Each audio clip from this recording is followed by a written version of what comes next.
are you licking my gobstopper? Strike that. Reverse it.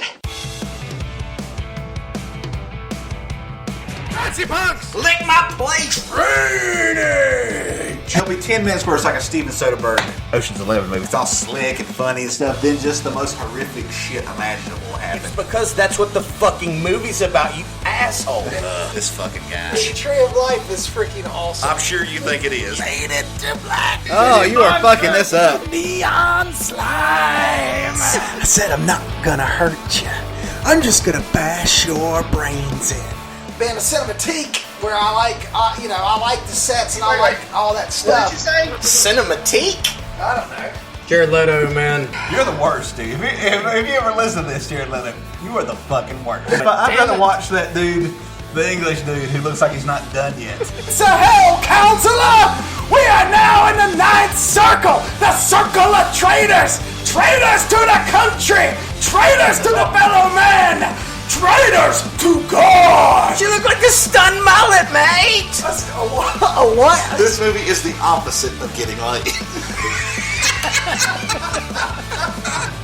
Thank you to all our listeners who have been listening to us for over a year now. Subscribe to us on Apple iTunes, Spotify, YouTube, and any other platform that has podcasts. Visit our Patreon page, become a Patreon to get more additional content. Again, we appreciate you listening and keep watching those movies. Now, on with the show.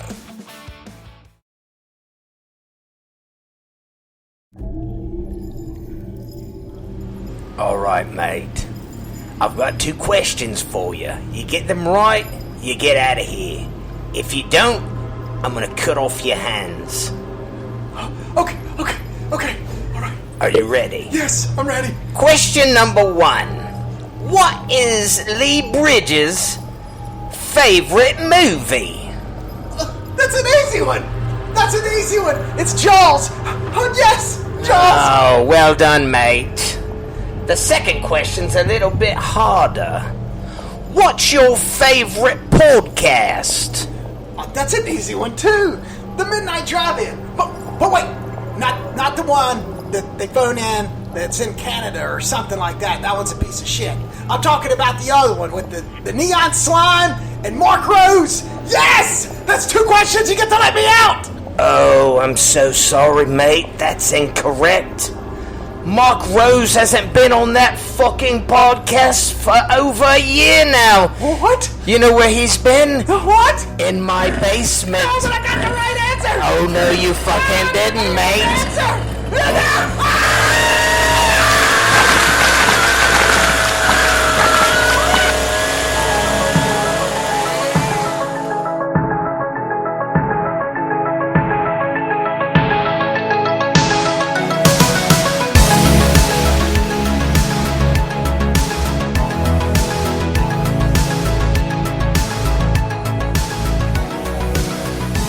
This podcast is brought to you by Table Rock Creative Group, the pinnacle of video advertising in the Carolinas.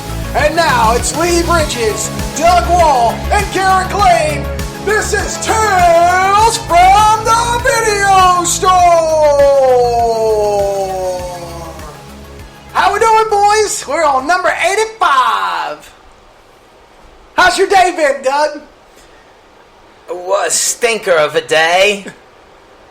Oh, yeah? Struth. What is that? It's corked it. Way out to Billio. What is that? Bog in and have some tucker, mate. Let me guess. You're Take a squiz at this, mate. Mate. It's gonna walk about, mate. We're up the creek. She looked like a stunned mullet, mate. A what? A stunned mullet, mate. That's great. A stunned mullet. I've been trying to learn some Outback Aussie lingo in case I thought you were having a stroke. in case I ever find myself out there. And if Mick Taylor happens to get me, I'm not going to know much history, but I'm hoping that I can relate to him using some of their lingo. He was spewing. He was spewing. He's as mad as a cut snake, mate. We could do this all day, folks. We could do this all day. What a rip snorter, mate. Well, our movie for the week is Wolf Creek 2, which we'll get to. But Ridgy Digi, mate. I think Lee has been really biting at the bit over some news that we're supposed to discuss this week. What is happening, Lee? Give me one. I certainly am. I've got tons of stuff. Okay, so my first news story, I'm gonna start on a positive note. We've talked a lot recently about the sort of the resurgence of the drive-in and how especially during the summer you had all these low-budget movies like that movie The Wretched was like #1 at the box office for like 3 weeks, just playing at drive-ins. And I guess MGM is taking advantage of this and they're going to revive the old AIP brand, which was the company that Roger Corman worked for in the 60s. And they made like all the biker movies and, cheap science fiction movies in the 60s. A lot of them specifically played at the drive-in. But when they went out of business, MGM just bought their film library. Probably just, And so American International Pictures, which I think went out of business in the late 70s, is coming back. And they've already bought a couple movies to distribute. So not only are drive-in theaters coming back, apparently drive-in movies are coming back as well. Nice. And that's great. And one of my other this is a question. This kind of goes into what I was just talking about. Well, that's funny. Well, the Golden Ticket Cinema, I know they're not really a drive-in, but they just closed it all up. Said, forget it. Now that people are going back inside, they're just going to stick with that. That's kind of weird. Oh, yeah? Yeah. They're not doing the outdoor stuff anymore? So, would you think that it would be a good time to invest in a drive-in movie? Like to actually get money from a bank and build one? Do you think it's a good time? Do you think they're building a new one in California, somewhere in Southern California. I just saw like 10 minutes before we started. Wait, there's actual room in Southern California for a drive-in? I didn't think that they had any property left. They must have knocked down a couple Starbucks or something. Yeah, right. No kidding. But my second news story is the opposite of that. I just saw where Patty Jenkins, the director of the Wonder Woman films, she's going to team with Gal Gadot on a giant Cleopatra movie. My question is, who the fuck wants to see that? I didn't want to see the first one. Exactly. The first one actually... That's Elizabeth Taylor. 20th Century Fox. Wow. I mean, that just seems like the exact opposite of the type of movie you should be making now. Yeah, that's exactly what I was going to say is, so let's make a big, epic, 3-4 hour... $200 million movie that not only nobody's going to come to the theater and watch in Panavision, anamorphic, but nobody's going to want to see it. They're not going to come for the pandemic reasons. And on top of that, nobody wants to see that. Right. I want to see anything that Gal's in. An Israeli woman playing Cleopatra. Yeah, people weren't happy about that, but she's so beautiful. I really don't care, but I guess that's something that... We don't have color in this country anymore, though, so it doesn't matter, right? Oh, no, it's a historical piece, and if it takes place in, North Africa and Egypt, then, Well, speaking of, real fast, hero of the week before a douchebag of the week, okay.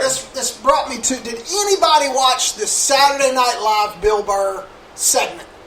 No. I saw clips of it. That shit was funny as hell. Anybody that's still got a sense of humor, that shit is funny. And anybody that's upset about what he said can fuck off.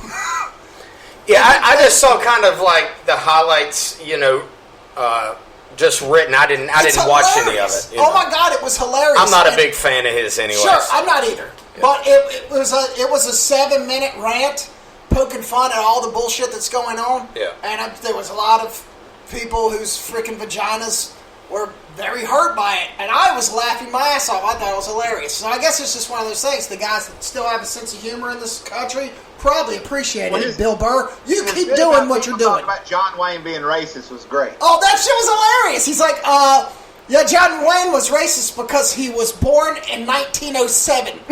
Yeah. That's how people talked in 1907, you dumb shit. God. My grandmother was born in 1910, my dad's mom. And the gay pride part? I can 100% confirm that shit is accurate. Oh, absolutely. Absolutely.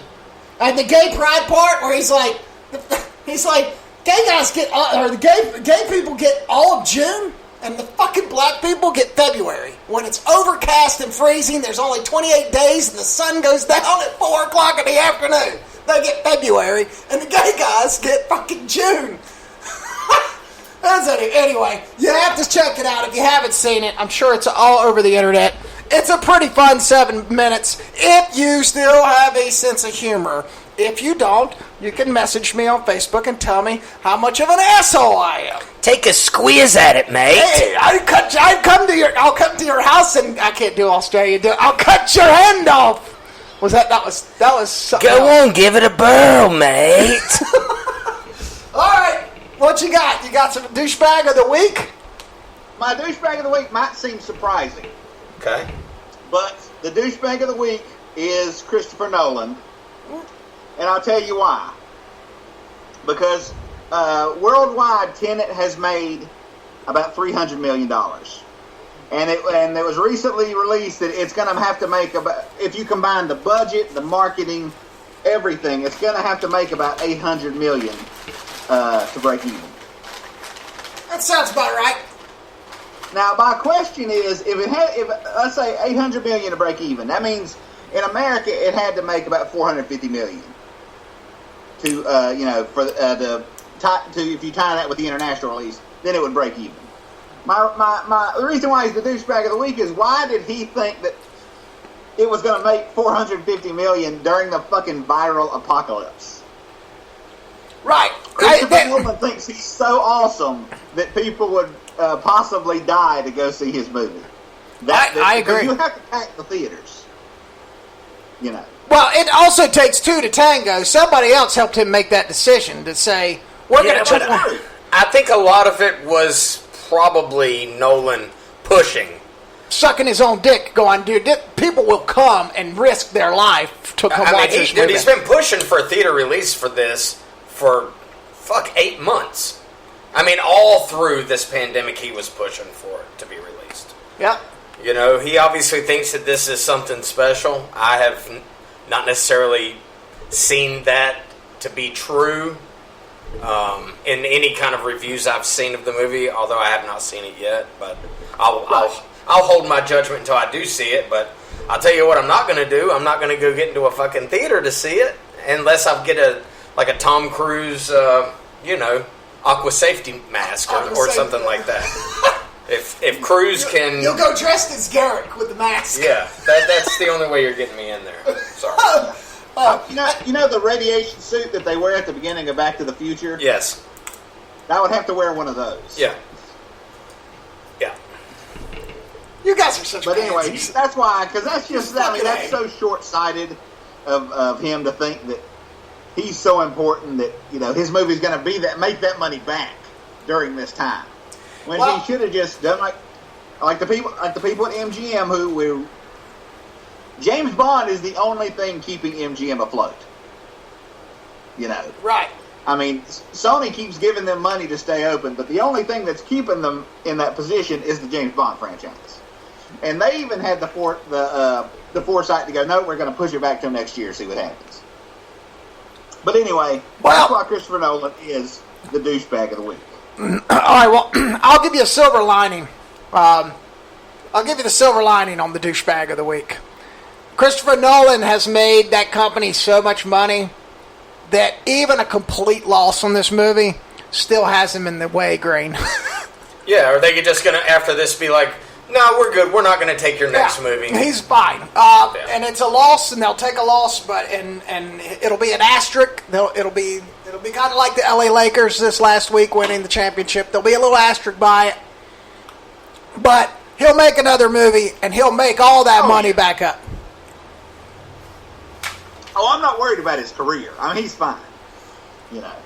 But What I don't understand is how he makes all those movies in his freaking suits and trench coats. Right. I go out for one shoot in January and I'm sweating with a t-shirt and sweatpants on. I don't know how this guy shows up and does movies like Tenet and Inception in full suits and trench coats. Well, also, he's not moving any heavy equipment like you are. I've seen you set up light stands and everything. I'm pretty sure Christopher Nolan hadn't lifted anything heavy in 20 years, unless it's his fat ass. All right, fair enough. There you go. Well, all right. So, we watched Wolf Creek number 2. And I'm going to tell you, what a fucking ride, man. What a ride. So you enjoyed it? Yes, we will get to that. Lee, you want to introduce this movie since all these are yours? I do, actually. It is Wolf Creek 2, obviously the sequel to Wolf Creek. It was released in 2014 here in the States because, you know, we're the only country that matters. And it's, you know, the first movie is very much a slow burn. Like, you don't really get to anything dangerous until about the 45 minute. You know, and I just don't think that would have worked this month. Besides, this movie is just, I mean, you know, whatever criticism people have about this movie is balls to the walls. You know, it's the sort, there's you know, Mick Taylor, the killer from the first film, is out there at the Wolf Creek, you know, National Park in Australia, picking off backpackers. You know, loosely based on the backpack killer, Ivan Millet from Australia, but like I say, very loosely. Yeah. And I don't see Ivan Millet being half the man in real life. But to sum up, there's a line he says about a quarter of the way through the movie, that I think sums up the movie, which is "Welcome to Australia, cocksucker." You know, and what did you? Listen, I'll go out and tell you, this is my favorite of the films. This is, you know, I love this movie. Go ahead. What did you guys think? Garrick? I loved it. What a ride, man. I mean, it is exactly what it is. You got the cops at the beginning, decide to pull him over. And just be a dick to him for no fucking reason. Just be a dick to him, no reason, dude. And, man, you know, you know it's coming, and they're talking while they're driving off, and you hear that bullet go zoom, and you see that head explode, and you just know for the next hour and 40 minutes it's going to be repulsive. And it is. I mean, he chases the cops down, and then he gets the couple, and the poor bastard that survives just so happens to stumble across. He broke the unwritten rule of the Australian outback. You don't fucking pick anybody up. All right. You don't pick up hitchhikers out there, no matter what. And especially if they're screaming and covered in blood. And this poor fella that they happen upon just pays the ultimate price for it. Yep. And it is. It's a ride. It's a no-brainer. It's not a Christopher Nolan movie. It's not a Paul Thomas Anderson movie. It's not. It's a slasher flick. All favors. It is a blueprint slasher flick with an Australian flair, man. And it was fun and it was great. And there was a couple times I cringed.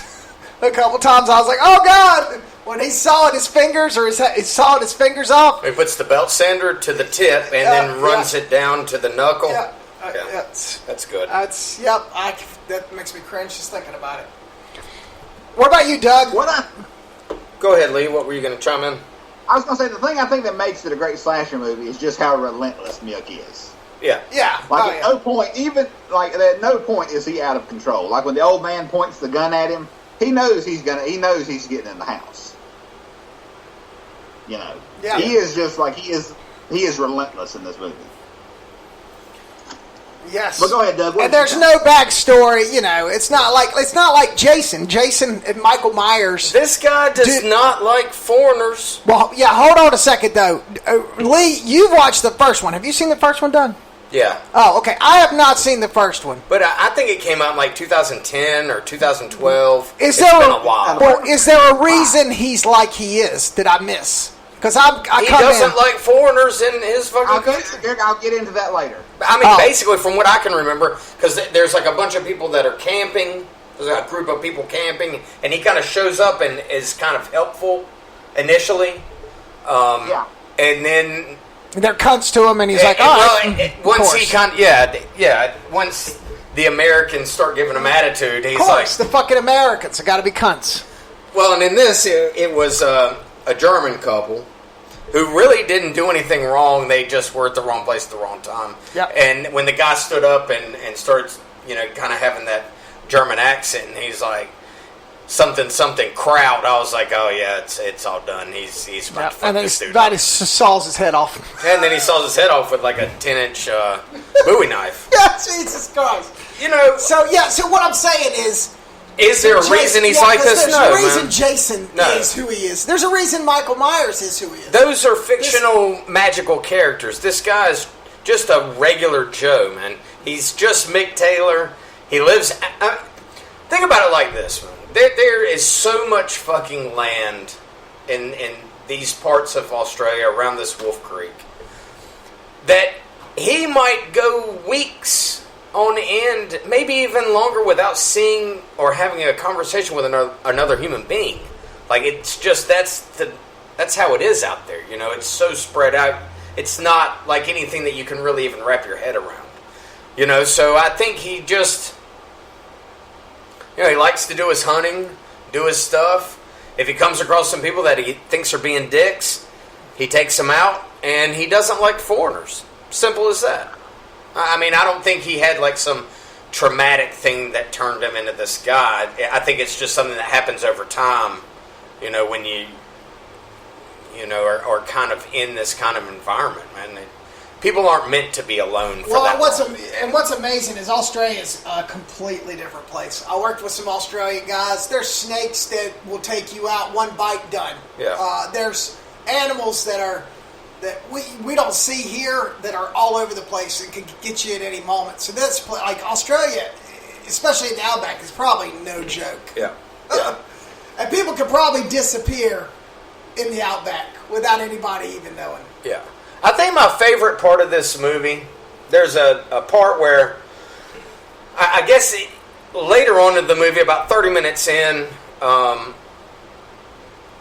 this girl is running from Mick and ends up flagging down this English surfing dude who's in a Jeep who just happens to be going down the road and sees this hysterical girl on the side of the road and decides to pick her up. It's a dumb idea, pal. And Mick chases him down, explodes the side of her face off with this long-range,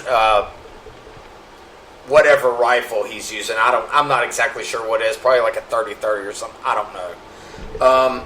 But then the next morning, the guy, he stops and he pulls this woman out of his Jeep and he wraps her up in this blanket, in this sleeping bag and leaves her. And, he's like, man, I just want to get out of here. And then the next thing you know, you see a big-ass 18-wheeler hauling down the street at him. And old Mick Taylor's driving it. And he's coming to finish the job. And I love that whole scene. There's I don't know what you call them. Is it a fucking herd of kangaroo that are trying to jump across this highway? And Mick's just running them down. They're exploding all over the place. And then the guy in his Jeep, he gets pushed down kind of into this gully. And that's just not enough. So Mick, sets up the truck, the 18-wheeler, to, go down and crush the guy. And then he walks down after looking for him. He's never... the hunt's never over until it's over.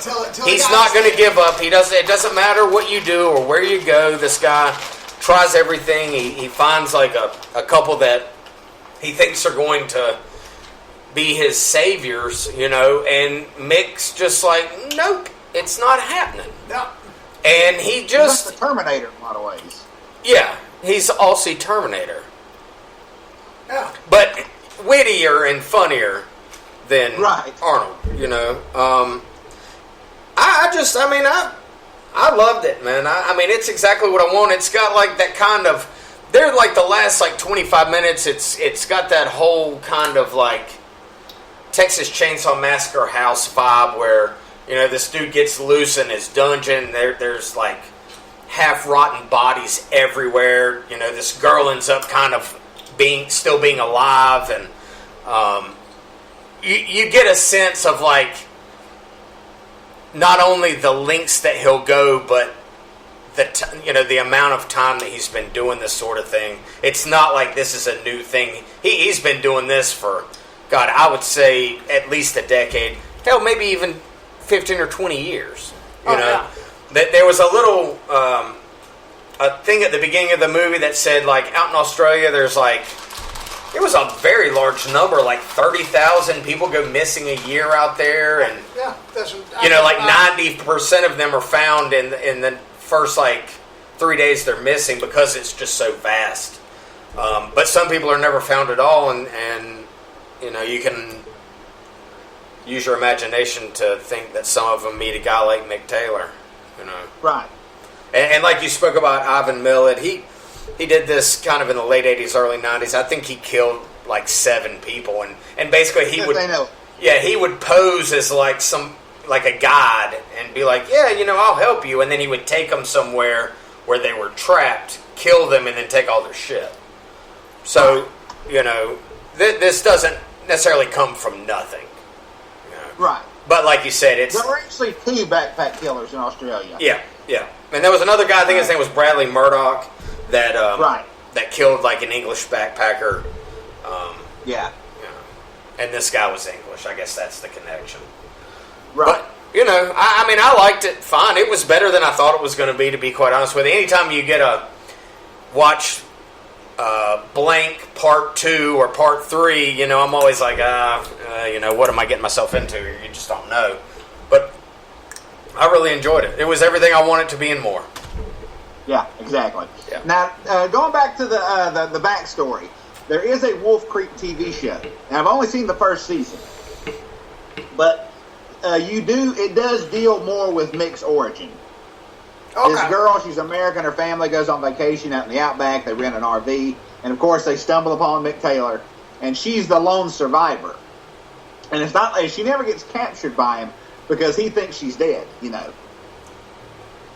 And she just refuses to go home, and she's hunting him throughout the season of the TV show.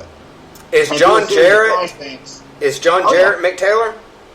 Yep, John Jarrett. Greg McLean wrote and directed all the episodes. In the TV show? Oh, man. A 6-hour movie. I remember you talking about this at some point in the past. Right, yeah. I don't remember what we were doing or talking about, but I remember you talking about this Wolf Creek TV show. I think it was what I watched that week, because I rented it from Family Video. Nice. And, because I live in 1998. I know you do. And, yeah, like it's as good as this. I mean, it's, you know, it gives you more. It makes it more of a world. Like, it gives you more sort of like there's stuff about Aborigines. It's more about Australia. Sure. And this is just a straight. Yeah, because they have a lot. They have a lot more time to. Oh, I'm sorry. I keep talking over you. Sorry, Lee. Go ahead. I would highly recommend it. I think it's on Shudder. I could be wrong. I would think that, you know, when you have TV shows are the slow burn, and they can build that stuff a lot faster. They can get into that stuff, you know. Right. And there's a second season, but I've not seen it. Crikey, what a little beauty! Is that correct? Well, that's what a marvelous specimen, and I think this is a marvelous specimen of a horror movie. Right. Well, and I haven't seen the first one, so I can't say. But, you know, as far as a part 2 movie, it's up there with, say, like Friday the 13th Part 2. Only connection is the killer. There's no other. Yeah. There's no. It's just the same killer. Like we took a poll on the Facebook group, and man, Friday the 13th Part 2 got 18 votes as the best slasher sequel. Halloween 2 got 17 votes. Texas Chainsaw Massacre 2 got 11. And then Daniel Barker added in Evil Dead 2, which only got 6 votes. Oh, And then Jeff Duckworth actually added Psycho 2.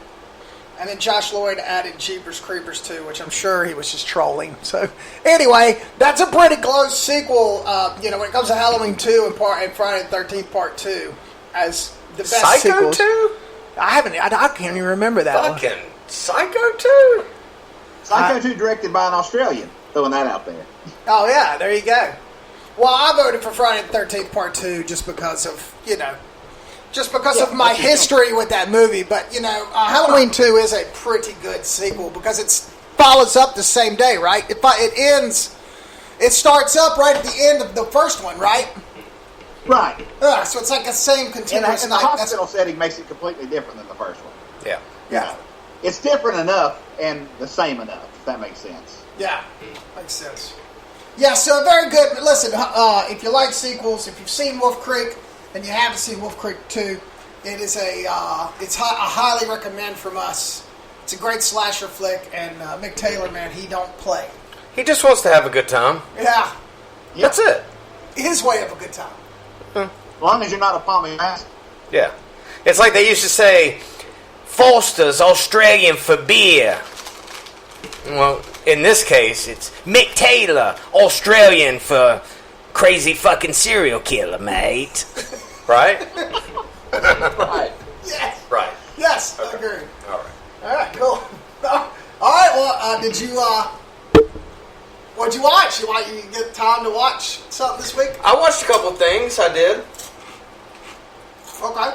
Give us a little something to chat about. Yep, as I eat on my potato chips. Sorry, You're guys. fine. First movie I watched I had not seen. We've actually discussed it, or it's come up during the podcast at I think a couple of different times. I watched Joel Schumacher's 1999 movie 8mm, and with starring Nick Cage and Joaquin Phoenix. I have not seen it. It's probably been 15 years since I've seen it. Piece of shit! Piece of shit. Kevin Walker, though, the writer of Sleepy Hollow and Seven, wrote the script. Look, And got completely butchered. His original script got completely butchered by the studio. I think that there was a really cool, potentially There was. really cool story or movie. It got raped like the woman in the film. Basically, a detective is hired, played by Nick Cage, to authenticate this 8mm reel that this widow finds in her recently deceased, like, husband's. Basically, an old rich man. Right. Who? I mean, that one. Well, and like, is it real? Because Right. And when it's funny because, and I'm not hijacking your review, but I watched it too, and it's funny. You watched it too this week? Yeah. So, Wow. When Nick Cage forces why did he do it, and the one guy says because he can. It is just one of those things where it's kind of like that fucking fat piece of shit that used to be on the subway who paid to fuck children. Piece of shit. What's his name? Jared Fogle. This sums that up because that's exactly this old man who had all the money in the world just decided that he was going to pay these people to do this. Yeah. And it's I thought it was kind of shit relevant happened. because sex trafficking really is. It's been something that's been going on in this country for upwards of a long, long time. Fuck you, Jared Fogle. I hope you get a foot long in your fucking ass. Oh, I'm sure he's had several at this I'm sure he point. has too. I hope you fucking break his teeth. The other thing I got from this movie is, man, I guess I hadn't seen enough stuff with him. Man, I found myself, even though his character, it's kind of a tertiary character, man, I fucking miss James Gandolfini, dude. Oh, yeah. God damn it, man. I love that fucking dude, man. I forgot how much I fucking loved him, and he's got a little role in this, and he's fucking awesome, of course. And he's a bad guy. And, of course, that's his best part. Yeah, I mean, but what I liked about this movie, the one thing I did like is once Cage is able to figure out that this movie is real, what he's seeing is true. You know, he doesn't run to the cops. He doesn't run to anybody. He doesn't go looking for anybody's help. He runs to the mother of this girl and basically says, give me permission to become vengeance on these fucking people that did this. And then he turns into just like a fucking Nick Cage badass for like the last, 30 minutes of the movie. And it's like a 2.5 hour movie. It never needed to be anything close to that long. But I do like the last 30 minutes where he's like, fuck this shit, and takes everybody out. Yeah, no, I did appreciate that. It is a piece of shit, but it's one of those that you look at and you go, well, I know the story behind it and how much it got. The original, I would love to get my hands on the original script. Just to see what they cut out and were like, you can't do this and you can't do that. And it got recut like 4 or 5 times, and right. They had to reshoot. And I think a lot of that is stuff that, Schumacher and Walker probably lost in the boardroom, and that sucks because it really did have the potential to be something great, and it just wasn't. Yeah. Disappointing. Yeah, very disappointing. The second thing I watched is by one of Lee's favorite directors. Oh, Jesus. And I know how much he loves this movie. This has got to be sarcasm. I know this is in his pantheon of favorite things ever made. 1994's Mary Shelley's Frankenstein. Oh shit! Starring and directed by without his fucking shirt on. by Kenneth Branagh. Jesus fuck. So what I want to do now oh God, that's got something. Is I read this perfectly encapsulates everything about this movie. Frank Darabont wrote this screenplay and claims it's the best script I ever wrote and the worst movie I've ever seen. Okay? And here's his quote about this movie, and you guys can tell me if you agree or disagree. I have read this book. I love Frank Darabont. I've read this book 3 times in my life. It's a fantastic story. Is it better than Dracula? It's different. It's different, yeah. I mean, it's different. It's a cool story. I just like the story. Okay. Here we go. Quote by Frank Darabont. There's a weird doppelganger effect when I watch the movie. It's kind of like the movie I wrote, but not at all like the movie I wrote. It has no patience for subtlety. It has no patience for the quiet moments. It has no patience, period. It's big and loud and blunt and rephrased by the director at every possible turn. Cumulatively, the effect was a totally different movie. I don't know why Branagh needed to make this big, loud film. The material is subtle. Shelley's book was way out there in a lot of ways, but it's also very subtle.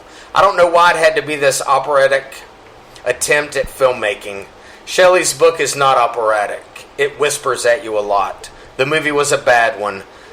That was my Waterloo. That's where I really got my ass kicked most as a screenwriter. Branagh really took the brunt of the blame for that film, which was appropriate. That movie was his vision entirely. If you loved that movie, you can all throw roses at Ken Branagh's feet. If you hated it, throw your spears there too, because that was his movie. Oh, Jesus. When I read that quote, I was like, okay, that's perfect. That is absolutely... I love Frank Darabont, man. Good for him, perfect. dude. That's the only positives that I'll say... He's awesome, yeah. It sticks quite well to the book. A lot of it does, for the most part. Really more than any other Frankenstein movie that I can really come to mind. Like, I would agree with that. It's pretty spot on with the book. But goddamn, why does Branagh make it feel like a fucking bad Michael Bay movie? Because he does. He Hollywooded it. Because he fucking does, dude. Because he can't get out of his own way. We were sitting... Jody had never seen it, and she looked at me 30 minutes into it, and this is what she asked. And I still, to this day, I don't even know if this is a compliment or... I don't even know what this means. But she turned to me and she said, "Did Tim Burton direct this?" And I said, "No, honey. Had Tim Burton directed it, Johnny Depp would be playing Dr. Frankenstein." The only... Another one positive that I have about this movie is I'm pretty sure this was my introduction to Helena Bonham Carter in '94, and I've always just had such a thing for her, man. She's just gorgeous. I think she's very talented as well. Before Burton, I'll say. I would eat Miss Lovett's meat pies. Oh no. See, that's I mean, come on, dude. And she also had another point about Robert De Niro. She said, honey, I love Robert De Niro, but he should never be in any kind of period piece. And she has a really valid point. Some people can do it, and some people absolutely cannot. He had absolutely no business being in a period piece, and it was gut-wrenching. I remember watching it back then, and everybody was like, oh my God, he's so great. And I was like, really? Is this fucking great? This is like 5 years after fucking Goodfellas, and this is what I get? And it was... Also, they have to walk around on stilts when he's alone. Yeah. But when him and Branagh are in the scene together, they're the same height. Yeah. So he's this giant monster when he's like at the radish farm. You know, the movie is like, it makes no, I mean, like you said, it's very similar to the book. It has the stuff at the North Pole at the beginning and end, and all that stuff. But it's like Kenneth Branagh, whenever he does something good, right? Like when he made Thor, right? And everybody loved it. After Thor, his next thing was, I should remake Murder on the Orient Express and have the biggest mustache in the world in the movie. Like, every time he gets, like, a success, he just thinks, well, what people love is me. Yeah. And there should be more of me in the movie. No, motherfucker, they love the movie you made. Agreed. You don't have to put yourself in everything. I don't hate Kenneth Branagh as much as some people that are speaking right now. But, because I think he's very talented. And I think his Macbeth, his Shakespeare stuff is good. He's very talented. But, sometimes... your own head is so far up your own ass that you can't even see anything but yourself. And I think that's the biggest issue with Branagh a lot of times. And maybe that's why it works for William Shakespeare, is because he thinks that he's Jared fucking Leto of theater, and that's how William Shakespeare came off, and that's why that mirrors and does so well. Yeah. Maybe.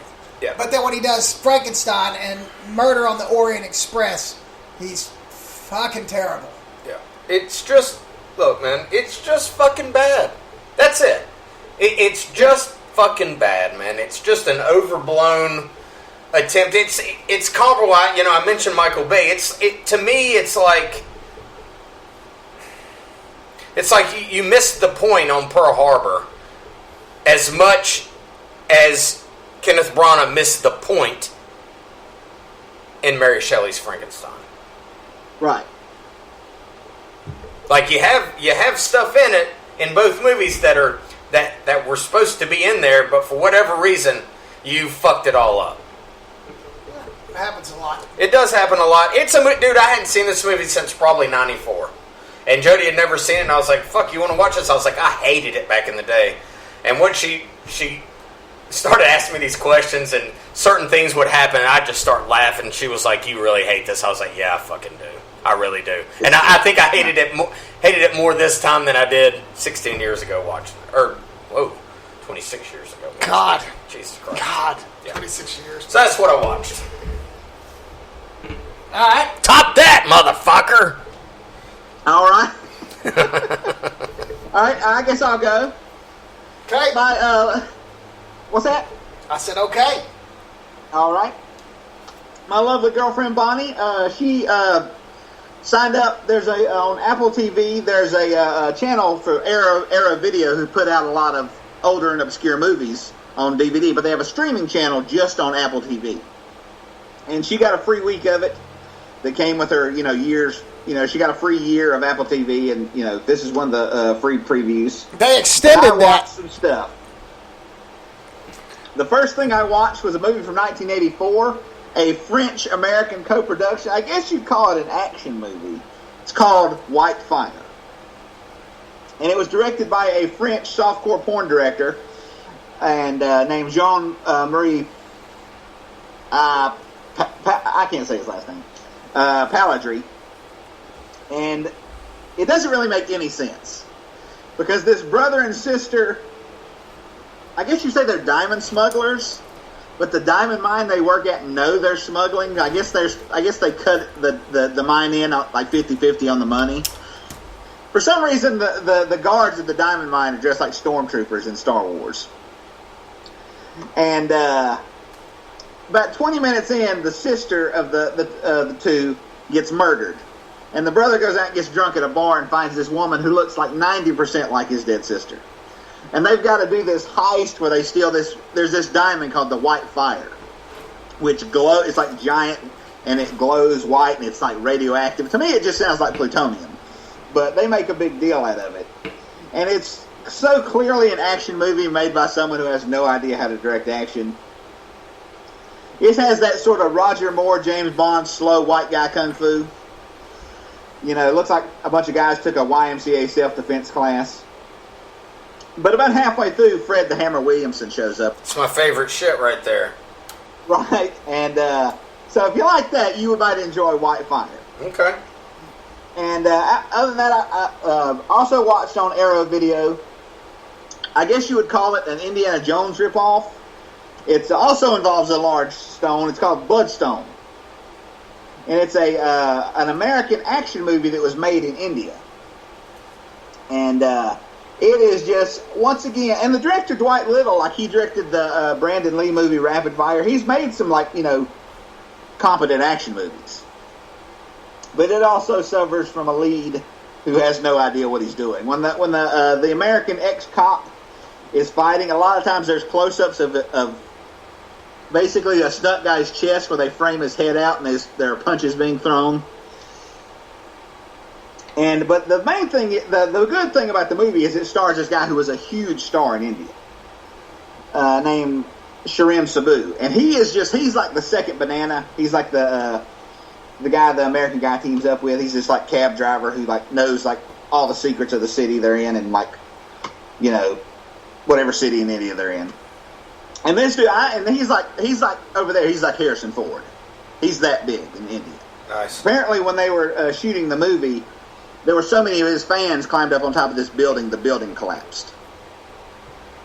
And they should have just made him the star of the movie, because he's like cool as can be. But all the American actors are just terrible.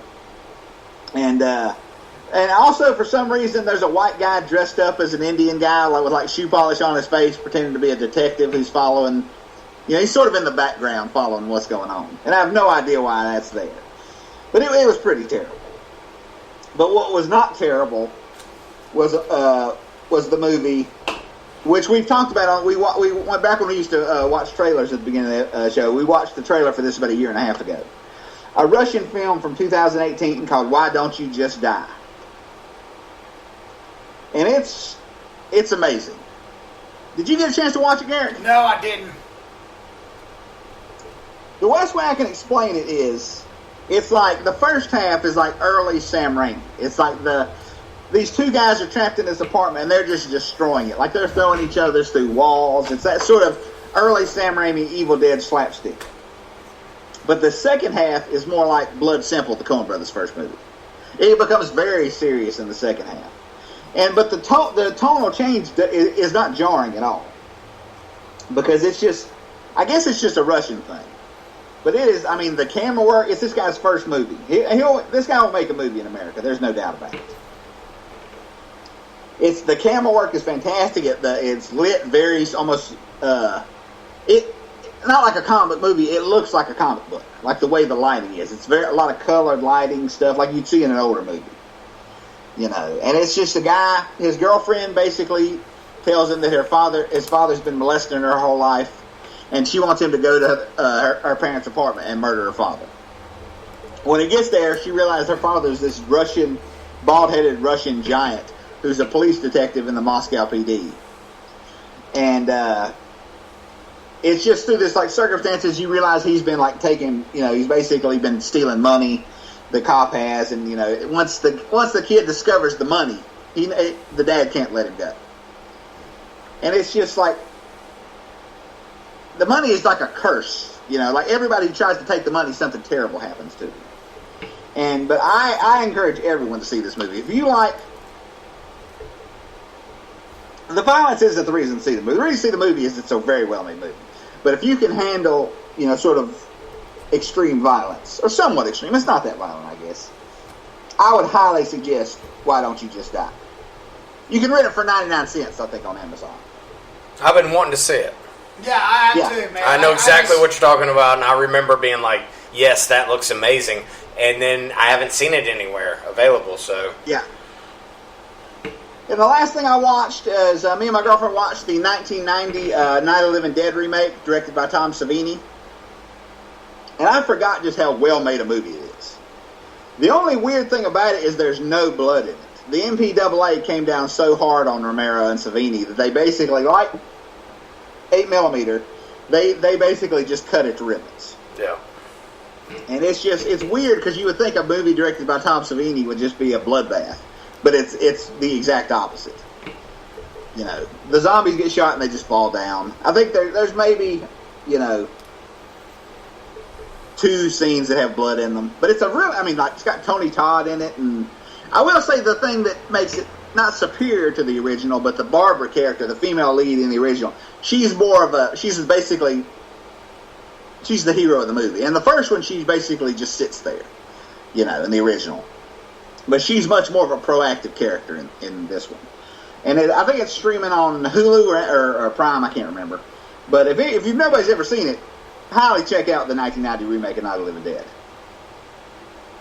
But that's all I watched. Nice. She's a redhead in it, right? Yes. Yeah. I've seen it, but man, it's been long time. Oh, yeah. I haven't seen it in quite a few years. Yeah. Snap out of it, fuckface. No, I'm actually just getting my notes ready. Okay, so I'm going to start with one we won't review because I think we've already talked about it. I had to watch it. I was just in the mood. I watched The Wind River. Fantastic movie.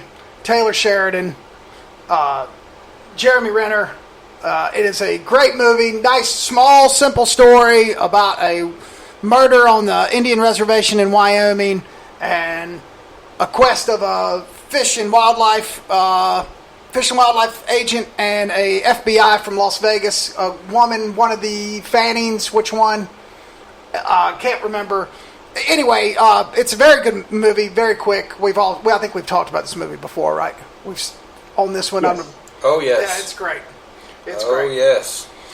So then, it also, another one we won't get too far into, I watched Texas Chainsaw Massacre, the first one, man. And like I said on Facebook, I don't know why, but every time I watch that fat invalid Franklin get the fucking axe, I laugh. It actually gets better every time I watch it. Will you give me your best Franklin? Because, man, I love it when you do it. Sally! Let's go on a vacation. It'll be fun!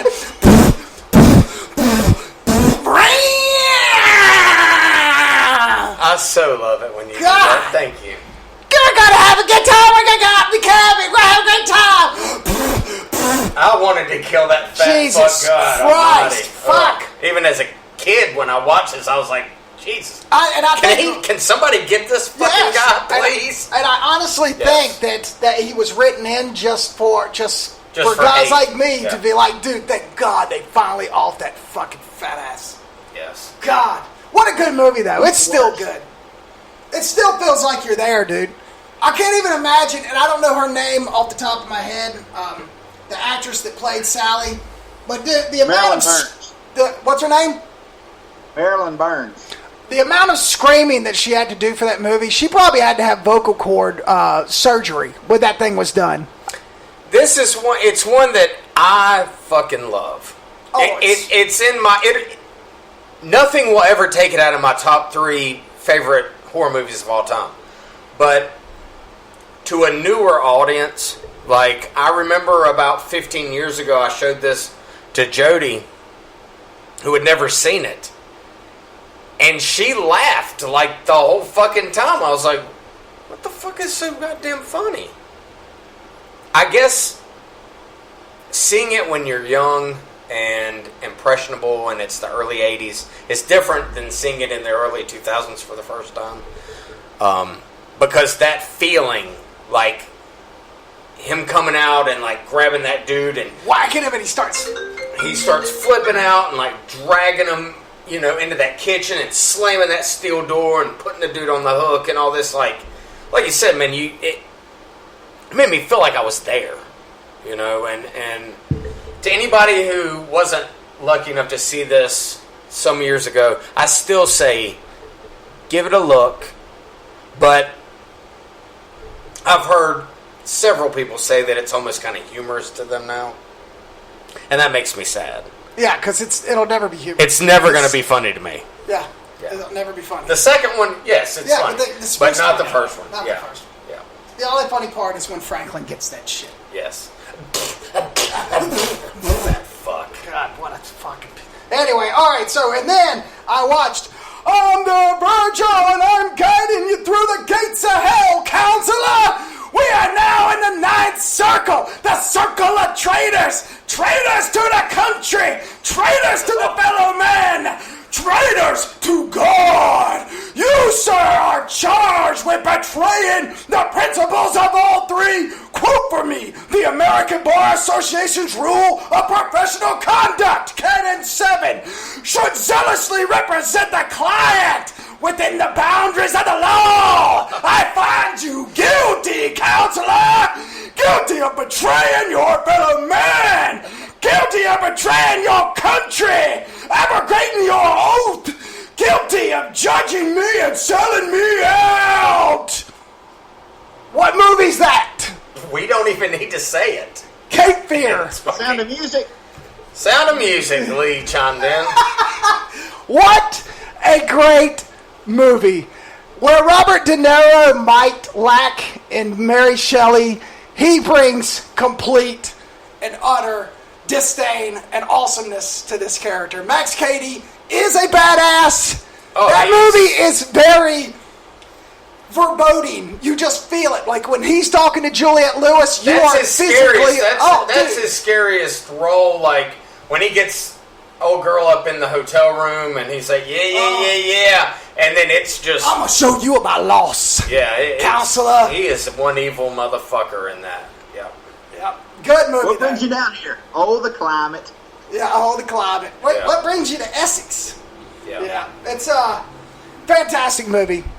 I mean, I think it's one of Martin Scorsese's most underrated. Yes, yeah. Most forgotten or underrated. And then finally, I watched Hubie Halloween. Like I said on Facebook, how the fuck? What the fuck is a Hubie Halloween? That's fucking Adam Sandler's 6th contract movie with Netflix. It's the same shit. You know what it is? It's the Great Pumpkin, Happy Gilmore. That's what the fucking... Well, I'll never see it. Steve Buscemi's in it, and he can't save it. It's fucking horrible. It's the same shit. And you know what? A lot of people are going to argue with me and say, we love Adam Sandler. And Adam Sandler's cardboard cutout movies are... A lot of people like them. I can't even get through them anymore, Lee. I can't even sit through them. It's the same shit. When my 10-year-old daughter is watching it with me and says, I think we need to put the subtitles on, I don't know what he's saying, then there's a huge problem. But it was Happy Gilmore. Like, it's like an older version of Happy Gilmore, this Hubie Halloween. What is it? Okay, so it's about a man boy. Imagine that, Adam Sandler, and he lives with his mom, and he's like the Halloween. Does he go around and talk like this? Yes. How does he? Does he talk like this? Fuck. I mean, I survived that in the early 90s. I can't fucking survive it in the 20s. Happy Halloween. It's terrible. And Steve Buscemi plays fucking werewolf, and it's just, dude, you know what? It's the same shit. I'll tell you what, I don't have to tell you. It is Happy Gilmore, Big Daddy. It's all the Adam Sandler movies, besides Uncut Gems and Punch Drunk Love, put together with a Halloween setting. Yeah, but Garrick, let me ask you a question. What were you expecting? I don't know, dude. You're right. That's exactly right. And that's going to be a lot of people's argument. Garrick, you're being very harsh. I guess maybe as a filmmaker, I look at that and go, that shit's it's a piece of shit. Well, it sounds like to me what he's putting out is it's like, oh God, I got to come up with something. Yes. Instead of having these opportunities to do something. He's lazy. It's lazy writing. And I'm not going to say he's lazy. I'm going to say he's, it's formulaic. It's the same shit. He's in his late 40s, dude. He's been doing this for a long time. He signed a contract, made a lot of money. He knows what they want. Maybe that's what he does. He's giving them what they want, and I get that. I get it. So what's the difference? All right, so if Adam Sandler's got this big, huge contract and he's already been paid and he's great and he's got this office and all these people come and write these movies, how can Trey Parker and Matt Stone, who have done the exact same shit for the exact same amount of time with the exact same contract, still come into work and make it fresh? And Adam Sandler and all those fucking Saturday Night Live rejects and all his little fucking people can't get in a room and make something good. Because they weren't ever really that funny to begin with. I agree. I mean, they hit on the time. It's gimmicky, yeah. I don't want to bash the guy, man, because I do... He's like Zoink the Clown from the fucking WWF. I think he's a lot more talented than that. Is he? Yeah, but I think that these kinds of movies that you're getting here on his Netflix big contract thing, I mean, I'm not going to watch any of them because they all look putrid to me. They are. It's the same shit. I mean, nothing about it looks like any... Like, if I want to go back and watch Happy Gilmore... I'll go watch Happy fucking Gilmore. If I want to see Billy Madison, I'll go watch Billy Madison. I'm not going to watch something called, what the fuck did you say, Hubie Halloween? I'm not going to go watch something called Hubie fucking Halloween. It's the Great Pumpkin. It's the Great Pumpkin fucking, yeah. Yeah, it is. It's the Great Pumpkin Happy fucking Madison. Yeah, I'm not doing that. I forgot to mention that I watched it as well. Oh. And you did. Chime in there, buddy. Here we go. Listen, is it stupid? It is. But at the same time, it's called Hubie Halloween. And, I just don't know. It is what it is. I would be lying to say that his mother wears a different obscene T-shirt in every scene. Yes. Like, the first time you see her, she's wearing a T-shirt that says Boner Donor. Yes. And I would be lying if I said that every time I saw that, 90-year-old woman in a dirty T-shirt, I laughed. I'm not going to lie. That's a gimmick. So that sounds like something that I saw in Happy Gilmore. It's like a protocol piece of paper. When Adam Sandler comes in to write his movies, and the new writers, Doug and Garrick, show up, and Rick Deal show up for the first day, we get a protocol book. And the book is how the scripts are supposed to be written, and it's what this has like a Marvel protocol.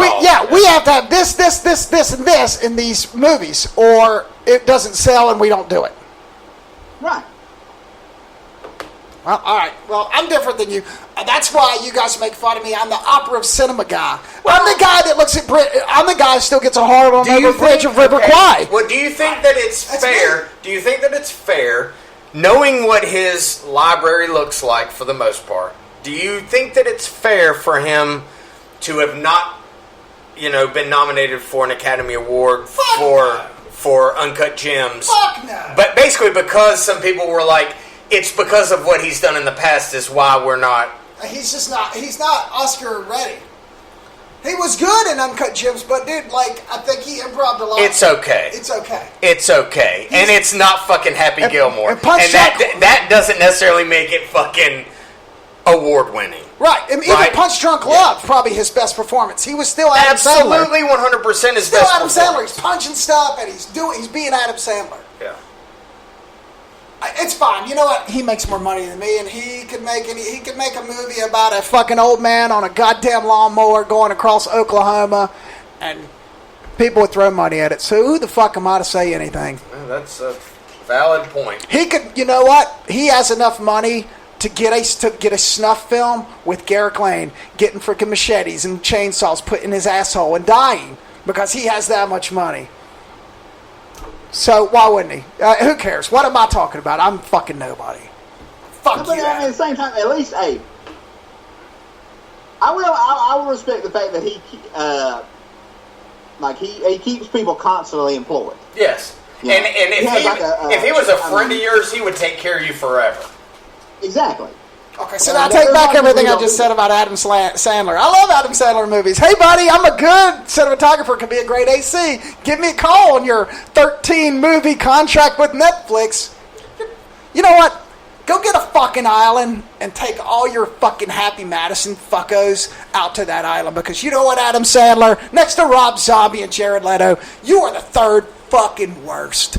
You are the fucking worst. No, I don't hate him like that, dude. I like the guy, man. And if he walked in here right now and just was like, hey, man, let's go get a beer and hang out and talk, by the end of the night, you'd fucking love him too, Maybe. I think. Yeah, he doesn't seem like a bad He's guy. He's not a pretentious asshole. He's not a guy that thinks that he can make a movie that's going to save the film industry like some cunt like Christopher Nolan. Fair enough. If Christopher Nolan walked in here, it would take about 15 minutes before you'd be holding me back from wanting to fucking curb stomp that motherfucker. Okay. I promise you, pretentious cunt. All right. That is not who... So I have accountability. Sandler. So I have accountability. I'm a hater. He's making movies that suck.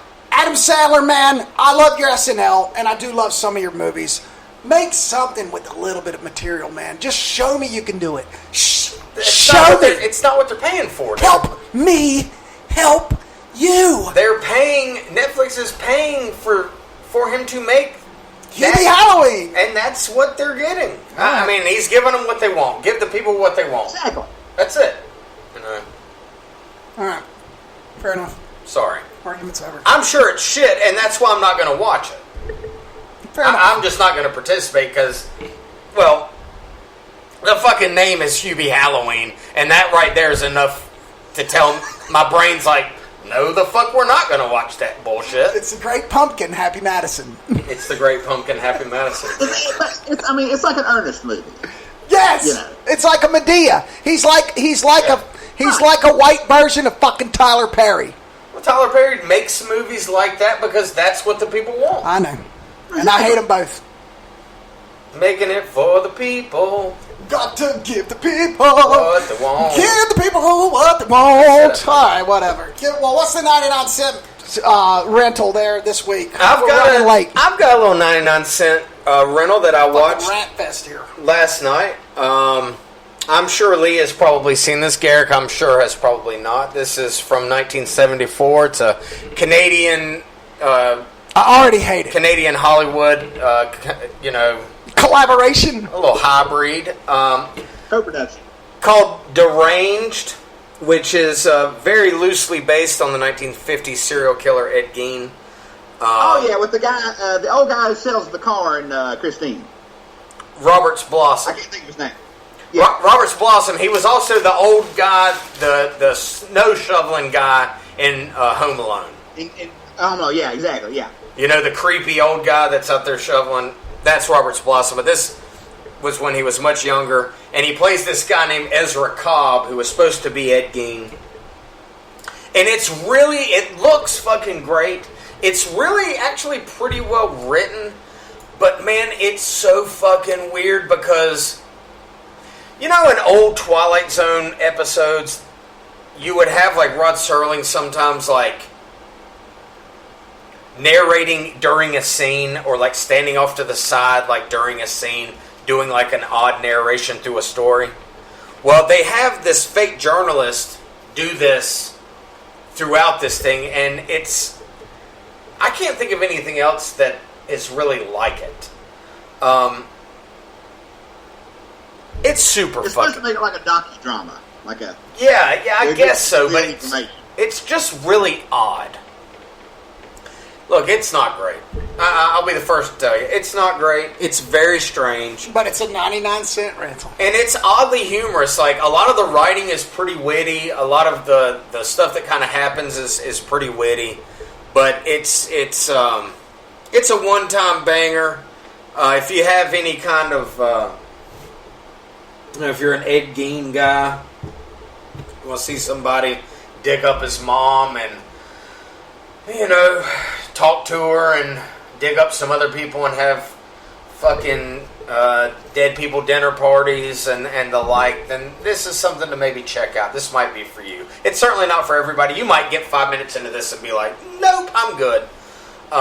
It's maybe around 90 minutes. It's not super long, but it's a really unique thing. I can't really remember anything else I've seen that's quite like this. So, if you're interested, 99 Cent Jammer is Deranged from 1974. It's written and directed by Jeff Gillen and Alan Ornsby. It is what it is. Not great. Not horrific, but very. It was made to cash in on the Chainsaw Massacre. It's very unique. Yeah. This came out before the Chainsaw Massacre. Chainsaw Massacre came out in 75. Okay. See, I always thought it was made to cash in on the success. It's very similar. That actually makes it more interesting. It's very similar because of these kind of cutaway scenes with these dead bodies posed around. Very similar to what you'd find at the right. Texas Chainsaw Massacre house. So yeah, maybe Hooper kind of ripped this a little bit more than the other way around. It's interesting, yeah. Well, going back to Adam Sandler, one of my favorites from way back, Chris Farley, would probably still be in Adam Sandler movies if he hadn't have made some terrible decisions. But he was definitely, right before he passed, well on his way to doing the exact same thing that Adam Sandler did. So my movie showdown this week, since Chris Farley is no longer with us and Adam Sandler chose better and is still making shit blueprint movies, my movie showdown will be Tommy Boy or Happy Gilmore. Which one is funnier? Which one's the better movie? Post it up on the Facebook page. Okay. Let's see where we go with that. That's odd. I thought you'd go Beverly Hills Ninja, maybe versus, fuck. Who knows? Who gives a shit? Happy Madison. You lost. Yeah. I mean, I knew when I watched Beverly Hills Ninja, I was like, Farley's fucking done, dude. He's lost his shit. All right, fine. So we'll do both. Beverly Hills Ninja versus It's Billy Madison. Unwatchable, dude. Okay, fair enough. It's unwatchable. I've never seen Beverly Hills Ninja. It's fucking unwatchable, dude. Well, there was a couple. I didn't think it was funny back then, and it killed me because I loved Farley. Oh yeah, Farley. I mean, like Tommy Boy is one. It's, I mean, as far as like a comedy like that, dude, with him and David Spade, like you want to go to the lesser one. Go, what was it, Black Sheep? Yeah. Go Black Sheep. Yeah. It had both of them in it, but it's not quite as good. Okay. Tommy Boy I think, is just a legitimately good movie. Yeah, Tommy Boy's fucking awesome. Well, let's see how it. Hey, Happy Gilmore was the one that put Adam Sandler on the map. Well, Billy Madison was good. Let's go Billy Madison versus Black Sheep. Billy Madison versus Black Sheep and a doubleheader. Tommy Boy versus Happy Gilmore. And let's see where we end up. Chris Farley, those two guys graduating from Saturday Night Live at the same time. One is still making shit blueprint movies just like Tommy Boy and Happy Gilmore, and one is pushing up daisies. There we go. That's it for this week. Got anything for me? Fuck your hands. Fuck goddamn Adam Sandler and fuck Chris Nolan. Go listen to some fucking Van Halen, dude. I've been listening to Van Halen for like a fucking week straight, dude, since the last time we met after Eddie's untimely death. Do yourself a favor, man. Whether you're a big fan of it or not, man, go through the whole fucking catalog, man. Enjoy the Dave years and enjoy the fucking Sammy years, man. I saw the band with both of them, and both times were fucking great. So, well, I got to stop at 1984 there. Oh man. Really? You're not a Hagar fan? I'm not a Hagar guy. Well, I mean, it's like a completely different band, and to be able to do that and still like, yeah. Let me preface it by saying this: if I had to spend more than 5 minutes alone with David Lee Roth, I'd probably throw him out a window. Yeah. He just seems like he would be exhausting to talk to. Well, Sammy Hagar he seems like the nicest guy in the world. Well, and Sammy Hagar in that band came along during our coming of age. We were 13 and 14, and that was the time where we're skateboarding and we're starting to like girls. I and fucking cried Dude, I fucking cried when they were like, David Lee Roth is leaving fucking Van Halen. I cried, dude. I was at fucking Jason Westerhuff's house. Me and Jason Westerhuff and Brad Glasscock were hanging out. And saw that on MTV, and I fucking lost my shit. I was like, oh my God, because I fucking loved them so. Wow. But I came around, and OU 812 and 5150 are pretty good fucking albums, Lee. That's all I'm going to say.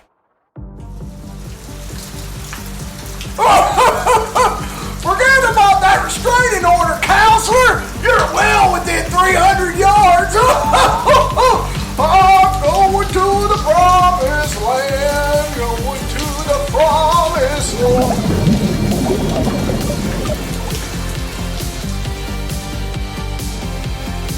Thanks to all our sponsors and listeners. Telsmith Video Store loves doing what we're doing, and we love entertaining. Thanks so much for listening. We'll see you next week.